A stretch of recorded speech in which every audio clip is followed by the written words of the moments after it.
Hamas spokesman said that they've been given instruction that if an Israeli military operation is conducted to release hostages, they've been given instruction. So I assume is to kill them.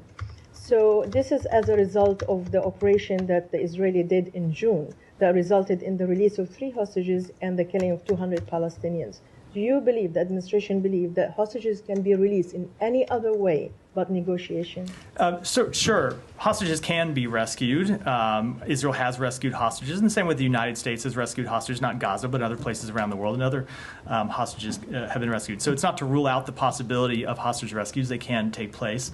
But we have always been clear that it would not be possible to rescue all of the hostages, both because of Hamas's depravity and because just the sheer task of trying to find those hostages and successfully rescue them would prove something that would be too much for Israel, for any country. So we have always been clear that the path to bringing those hostages home and reuniting them with their families was at the negotiating table, not just by rescuing them. I also can't let the moment to pass just to comment on that reported order from Hamas.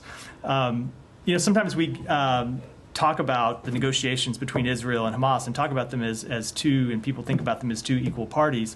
They obviously are the two parties to these negotiations, but I think when you see an order like that, it shows just what a depraved group we are dealing with in Hamas when they make clear that they will execute innocent human beings rather than let them be rescued. People who, in many cases, aren't even citizens of Israel. Recall that there are citizens of other countries who continue to be held, countries with whom Hamas supposedly has no complaint, and Hamas's position is that it will execute those hostages rather than let them be released. I think that shows what a depraved organization Hamas actually is.